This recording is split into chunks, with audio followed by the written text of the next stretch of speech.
সব কিছুই সুন্দর, ছিল সুন্দর, থাকতো সুন্দর। তো মানুষের ভুল বোঝাবুঝির কারণে অসুন্দর পৃথিবীটা। এই পৃথিবীতে শান্তি বলে দেখি না, আর শান্তি হবে কি না হবে তাও জানি না। তবে সোনার বাংলাদেশ, স্বাধীন বাংলাদেশ, দেশ স্বাধীন হয়েছিল।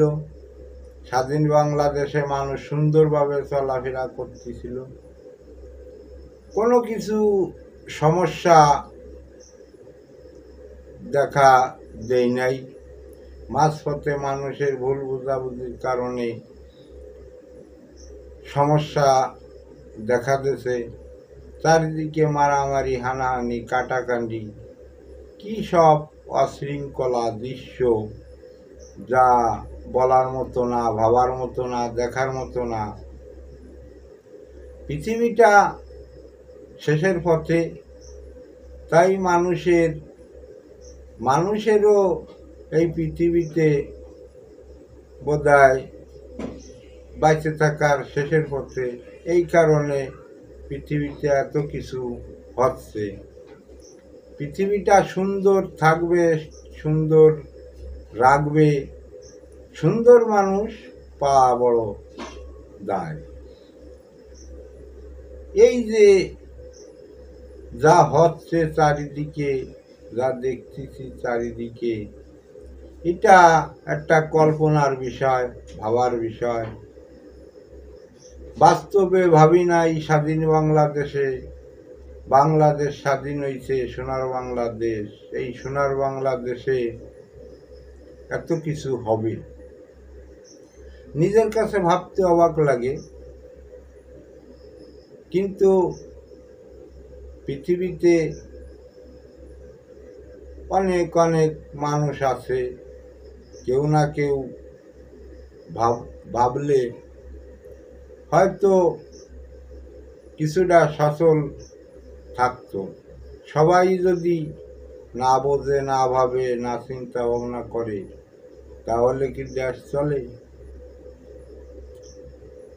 মানুষ, আমি ছোট সময় দেখেছি মানুষ মারা গেছে, কেউ বলে গেছে, কেউ বলে যেতে পারি নাই। বিভিন্ন একটা অজুহাতের মাধ্যমে মানুষ দুনিয়া থেকে বিদায় নেছে। আজরাইলি জান নেছে। এখন আর আজরাইলি জান নেয় না, এখন মানুষ ভিতরেই আজরাইল ঢুকে গেছে, মানুষে জান নিচ্ছে। কি ভাই, কি বিরাদার, কি চাচা, কি ভাতিজা, ভেদাভেদ নাই। মানে একটা হুলুস তুলুস ইলাহি কারখানা, যা সীমাহীন, সীমা ছাড়া। একজন মানুষ, সেও মানুষ, আমিও মানুষ, যাদের সঙ্গে সব হচ্ছে তারাও মানুষ। তারা ভাবে না যে আজ আমি একজন ব্যক্তিকে এইভাবে অত্যাচার করে দুনিয়ার থেকে বিদায় নেওয়ার ব্যবস্থা করছি, কাল আমার এইভাবে হবে, এডে হবে না, এডে কিসে ভাবে? আমরা মুসলমান, একে অপরের ভাই, কারুর বাপ, বোন, মা বাপ, আত্মীয় স্বজন, সবই তো আমরা মানুষ। আমাদের ভাবা উচিত। আল্লাহ পাক কুরআনের ভিতরে লিখেছে, আমারে ভালোবাসলি আমার বান্দাকে ভালোবাসো। তা আমরা যদি এক বান্দাই আর এক বান্দারে ভালো না বাসি, আল্লাহরে কিভাবে পাবো? আল্লাহরে কিরমের ভালোবাসলাম? আল্লাহ সব কিছু সহ্য করে, কিন্তু আল্লাহর বান্দাও সহ্য করে। কিন্তু যেখানে আল্লাহকে মানা না হয়, বান্দাকে মানা না হয়, সেখানে কিছুই ঠিক থাকে না, কিছুই কারোর উপকারে আসে না, সব কিছুই নীরবতা থেকে যায়। আল্লাহর বিচার বারে বারে, বান্দার বিচার নগদে। আমরা মুসলমান, একের অপরের ভাই। আমাদের যদি আল্লাহর কোরআনকে বিশ্বাস করা যায়, আল্লাহকে বিশ্বাস করা যায়, হাদিস কোরআন মানি চলা যায়, তাহলে আমাদের এটা করা উচিত না। মানুষ এত পশু হয়ে গেছে, মানুষ এত নির্লজ্জ হয়ে গেছে যে মানুষের প্রতি কোনো মায়া দয়া নাই, মায়া মমতা নাই। এইভাবে এই দৃশ্যগুলো দেখা খুবই লজ্জাজনক ব্যাপার আমি মনে করি। তবে মানুষকে মানুষ বলে মান্য করা, গণ্য করা, ভালোবাসা, আমি এটি মনে করি।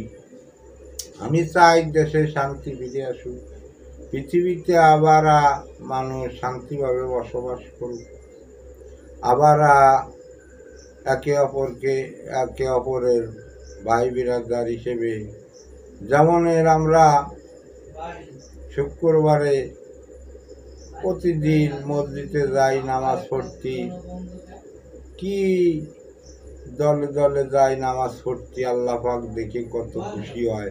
আমিও চাই যে আবার মানুষ নীরবতা, শান্তি শৃঙ্খলা ফিরে আসুক, মানুষ দেখুক যে না, আসলে আমাদের ভিতরে কিছু মানবতা, জ্ঞান, শক্তি এবং বুদ্ধি, আমরা বুদ্ধির পরিচয় দিয়ে আমরা আবার নতুন করে চলাফেরা করি।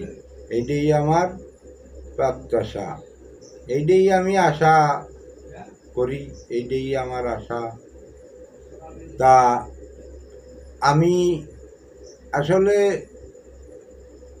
আমার কাছে দুঃখ, কষ্ট, বেদনা, আমি দুঃখে কষ্টের ভিতরে মানুষ হয়েছি, তাই আমি দুঃখ, কষ্ট, বেদনার কথা আমাদের ভিতরে উতলায় ওঠে, মনকে ধরে রাখতে পারি না। তাই দুঃখ কষ্ট দেখলে আমাদের দুঃখ মনে হয়। আমার কথাবার্তা, আচার ব্যবহারে যদি কোনো দুঃখ পাইতে ক্ষমা দৃষ্টিতে দেখবেন। আমি ন্যায় নীতি ভাবেই কথা বলি, আমি অন্যায়কে প্রশ্রয়ও দিই না, অন্যায় কাজ করিও না। আমি সবার ভালো চাই। আমার মনে কষ্ট দিক, আমার কষ্ট নাই, কিন্তু মানুষে যদি কষ্ট না পায়, এইটাই আমি প্রত্যাশা করি, এটাই আমার চা, এটাই আমার পা। এই বলে আমার কথা শেষ করছি। আসসালামু আলাইকুম ওয়া রাহমাতুল্লাহি ওয়া বারাকাতুহু।